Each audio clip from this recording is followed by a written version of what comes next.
Hello friends, स्वागत है आपका हमारे यूट्यूब चैनल पे। तो फ्रेंड्स, आज का हमारा टॉपिक है वो है घातांक। वो है घातांक यानी एक्सपोनेंट जिसको हम कहते हैं। ठीक, घातांक।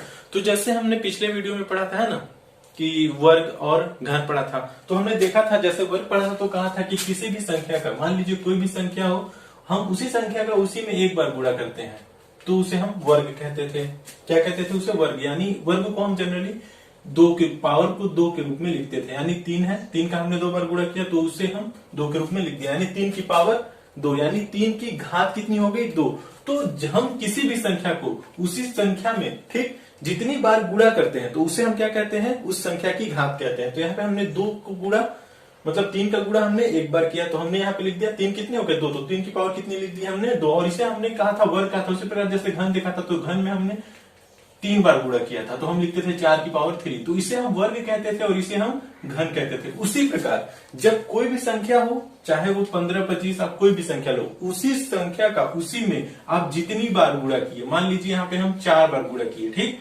चार बार गुणा किए तो हम यहाँ पे लिखेंगे 15 की घात 4।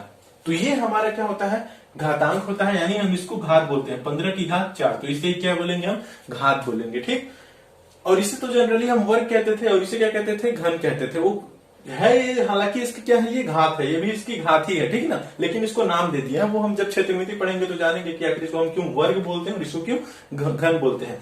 तो यहाँ पे समझिए कि घात जो है वो कुछ भी हो सकता है, कोई सा भी। जैसे यहाँ पे 15 4 है, कहीं पर 6 बार लिखा है तो यहाँ पर कितनी हो जाएगी? 6 हो जाएगी। मतलब किसी भी संख्या को हम उसी संख्या में जितनी बार गुणा करते हैं तो उसी संख्या के ऊपर हम उसको घात लगा के लिखते हैं। यहाँ पे हम जैसे 200 का गुणा मान लीजिए हमने 100 बार किया तो हम कितनी? 200 इंटू 200, यानी कितनी बार किया हमने? 100 बार। तो हम वहां पे लिखेंगे 200 की पावर 100। तो ये इसका क्या हुआ?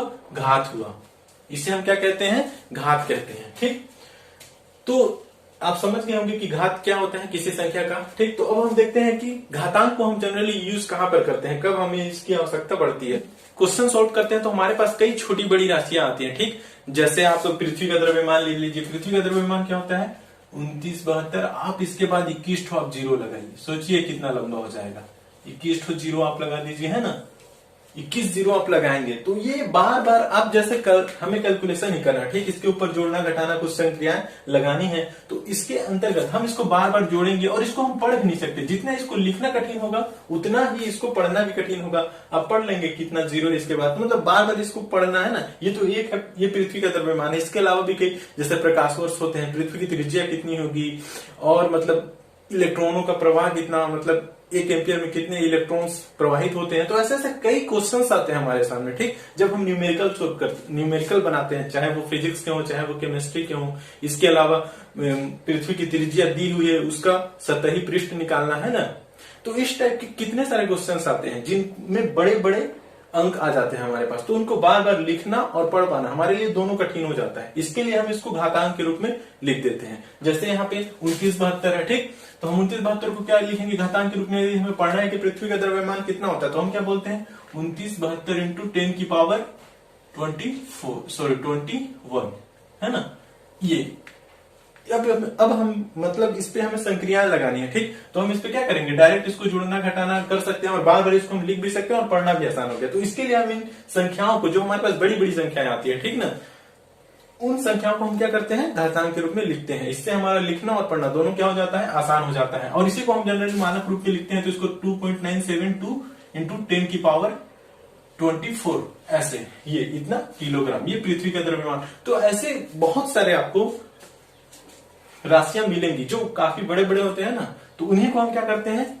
छोटे रूप में लिखने के लिए घातांक के रूप में लिखते हैं। जैसे हमें 625 लिखना है कहीं पर, तो मतलब जो हमारे अंक गणित में ज्यादातर दिया होता है ना, हम अंक गणित में जनरली इतने बड़े बड़े क्वेश्चन नहीं आते। वो मैं समझाने के लिए आपको बता रहा हूँ कि घातांक का उपयोग हम कहाँ करते हैं। उसके लिए मैंने इतनी बड़ी राशियां ली है। जनरली इतने बड़े बड़े राशियां नहीं आएंगी हमारे अंक गणित के अंतर्गत। तो जैसे 625 लिखा है तो इसको हम क्या लिख सकते हैं? 5 इंटू 5 इंटू 5 इंटू 5,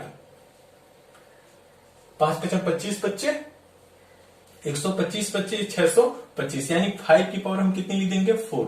तो ये हमारा जो आया, ये सब क्या है? घातांक होते हैं। ठीक, तो ऐसे हम घातांक का उपयोग करते हैं ना। तो अब हम जैसे जान लिए कि घातांक का उपयोग कहाँ है और घातांक क्या होता है, तो अब हम देखेंगे घातांक के कुछ महत्वपूर्ण नियम। यानी अब हमारे पास संख्याएं आई, ठीक, संख्याओं को हमने घातांक के रूप में लिख लिया। अब जरूरत पड़ता है इन्हें जोड़ने, घटाने, गुणा, भाग करने, इनको बदलने के लिए, ठीक, यानी इन्हें हमें सरल करना है। तो उस सरल करने के लिए हम इसके कुछ महत्वपूर्ण नियमों पर बात करेंगे। तो दोस्तों अब हम घातांक के कुछ महत्वपूर्ण नियमों पर चर्चा करते हैं। जैसे हमारा पहला नियम क्या कहता है घातांक का, देखिए जैसे कोई भी संख्या हो ना, मैं यहाँ पे लिखता हूँ मान लीजिए x, तो x यहाँ पे हमारा क्या है, ये हम बीज गणित जानेंगे तो और अच्छे से जानेंगे कि क्या होता है x गणित। अभी हम केवल जानते हैं x, तो x यहाँ पे मैं लिख रहा हूँ, x यहाँ पे कोई भी संख्या हो सकती है ना, तो x मान लीजिए कोई संख्या है, ठीक, और x की पावर n है। मान लीजिए x की पावर क्या है, m। m मतलब यहाँ पर भी m कोई भी प्राकृतिक संख्या या पूर्ण संख्या हो सकती है, x भी कोई संख्या हो जाएगी, ठीक। तो x की पावर m हो, गुणा करना हमें 1 की पावर n से। तो कोई भी संख्या है यहाँ पे जिसकी पावर m है और पावर क्या है n है, ठीक, लेकिन दोनों के क्या है, बेस सेम है, मतलब आधार क्या है, दोनों के सेम है। तब इस कंडीशन में क्या होता है, संख्याएं एक हम लिखेंगे दोनों का, ठीक, दोनों मतलब संख्या ऑलरेडी उतर जाएगी यहाँ पे x, और ये जो m और n यानी जो घातांक है वो गुणा में घात क्या हो जाते हैं, जुड़ जाते हैं, ठीक। तो ये होता है, तो गुणा में हमेशा क्या होता है कि घात जुड़ जाता है। कोई भी संख्या हो उसका पावर कुछ अलग हो और वही संख्या हो सेम, दोनों यहाँ पे संख्याएं सेम होनी चाहिए, आधार दोनों का सेम होगा तभी संख्याएं क्या होंगी, यानी उनके घात क्या हो जाएंगे, जुड़ जाएंगे। तो ये पहला नियम है। जैसे एक एग्जाम्पल मान लीजिए, यहाँ पे एग्जाम्पल है ना पहला, मान लीजिए यहाँ पे कोई भी संख्या है, मान लीजिए यहाँ पे 5 की पावर 9 है, ठीक, हमें गुणा करना है 5 की पावर 10 से। तो सोचिए ये आप इसको गुणा, जब घातांक को पूर्ण संख्या के रूप में लिखेंगे अंक क्या आ जाएंगे, बड़े बड़े आ जाएंगे।